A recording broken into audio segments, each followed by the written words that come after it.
what's up, everybody? Welcome to the show. Yet another episode of Crushing Fantasy Football. I am Bryce Lockridge, your host of the show. All right, guys, today I am going to be counting down my top 10 quarterbacks for fantasy. And I am going to start right here with the first player on my list. Number 10, that's Dak Prescott. Now, Dak Prescott should have another good season. The rushing upside has definitely gone down a little bit, but he's still got some rushing upside. CeeDee Lamb got the bag. This should be a good season for CeeDee Lamb. Again, he's projected to be one of the top wide receivers, if not the top wide receiver in fantasy. And as long as you have that at your disposal, it should help you be a good fantasy quarterback almost automatically. He was the quarterback 3 last year. This dude does have good deep ball passing abilities. He's not the most accurate quarterback at times. And in fact, as a real-life quarterback, I really wish the Cowboys would draft a quarterback and get somebody else. But from a fantasy perspective, he airs the ball out a lot. The way the Cowboys run their offense, it's at a very fast pace. It's an aerial assault offense. This team is going to be passing the ball a lot. They have a good downfield receiver in Brandon Cooks, some decent role-playing wide receivers as well. Dak Prescott should put up good fantasy numbers again, but I'm not expecting him to be as good as last year. Next player on my list is going to be Tua Tagovailoa. Now, this is a guy who has absolutely no rushing upside, and that's why he didn't finish as high as he should have last season. But when you have Tyreek Hill and Jalen Waddle at your disposal and the elite backfield that he has at his disposal, you should just absolutely go off for fantasy. I mean, this is projected to be a top 5 overall offense. I very much expect it to be a top 5 overall offense. I think that they are going to absolutely explode this season. And Tua is going to come along with them, even with no rushing upside. He has an outside shot to lead the entire NFL in passing yardage. And if he did, I wouldn't be surprised. So even though, most of my top 10 quarterbacks are going to be quarterbacks with elite rushing upside, Tua can make it into the top 10 without that rushing upside due to his plethora of weapons and his, slightly above average passing abilities. Next on my list is going to be Joe Burrow. Now, Joe Burrow is a guy who, he obviously has the upside to go way higher than this. And of all the non-rushing quarterbacks, he's one of the best ones. I mean, this is a guy who puts up good fantasy numbers year in and year out.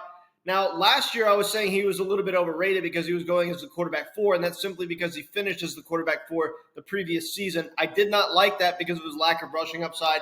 I think somewhere between the 5 to 10 range is usually going to be more accurate for Joe Burrow, especially now that Ja'Marr Chase is still holding out. He's still showing up for practice, but not really getting on the field. So we don't know that Ja'Marr Chase is happy with this contract. In fact, we know he's not happy with this contract, but we don't know if he's going to be on the field week 1. We don't know when he's going to get on the field. Can T. Higgins stay healthy? We don't know. He has problems staying healthy. This is a team that has been riddled with injuries throughout the Joe Burrow era. Injuries to Burrow, injuries to Ja'Marr Chase, injuries to T. Higgins.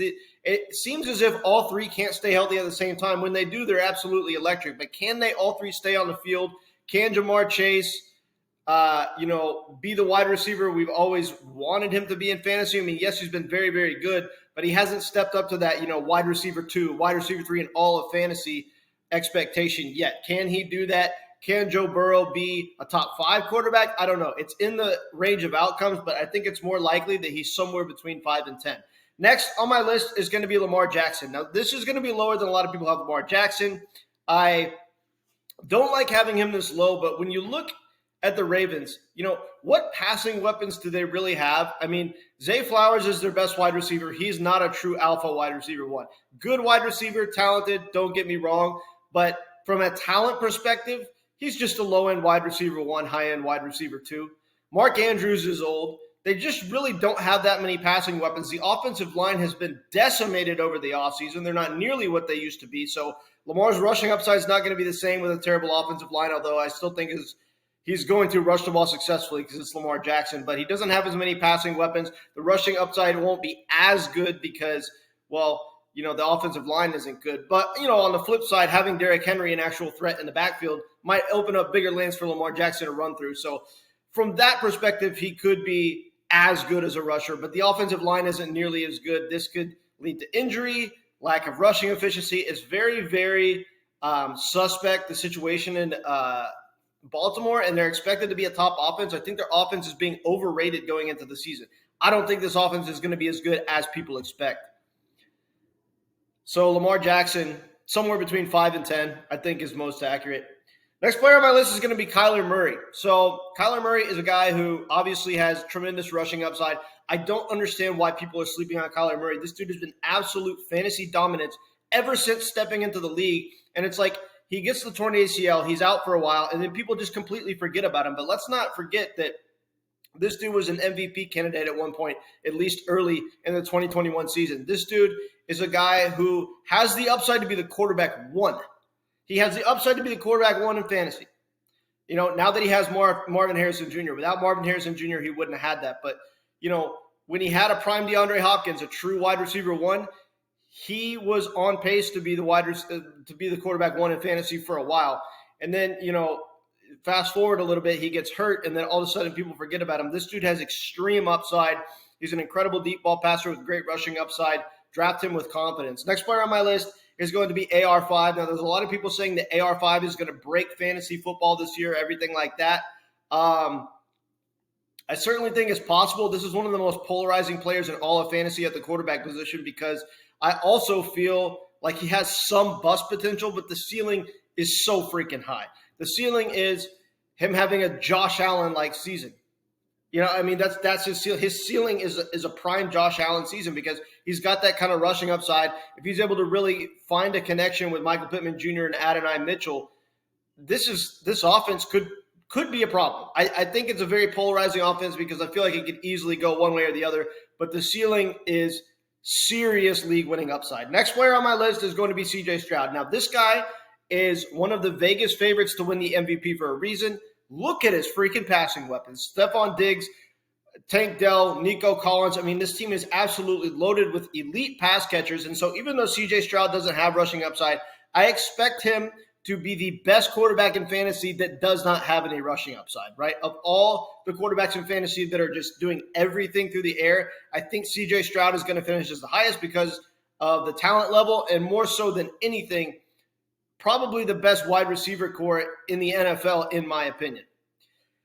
Next on my list is going to be Jalen Hurts. Now, this is a guy who has elite rushing upside. We know the notorious tush push is going to get him into the end zone plenty of times this year.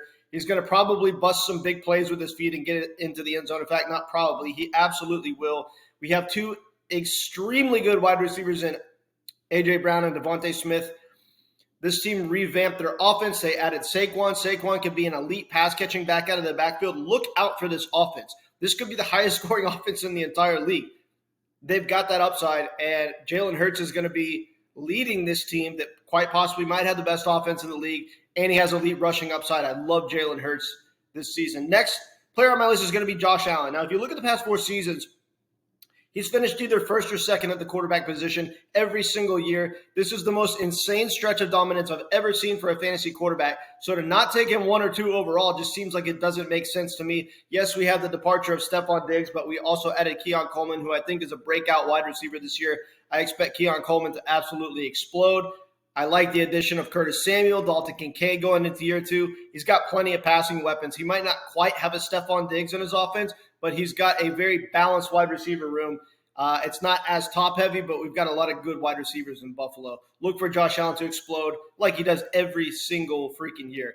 Next and final player on my list is my number 1, Pat Mahomes. Now, Pat Mahomes, I expect to be the number 1 quarterback in fantasy. We've already seen it in the preseason. I don't like to judge too much from the preseason, but my gosh, his rapport with Rashee Rice is amazing. His rapport with Xavier Worthy already looks like it's going to be very good. Hollywood Brown's going to come back at some point. This is one of the most loaded wide receiver rooms in the entire NFL. So much downfield speed with Marquise Brown and Xavier Worthy. Rashee Rice is going to be eating up tons of targets. We still have Travis Kelce, a genius play caller, and Andy Reid.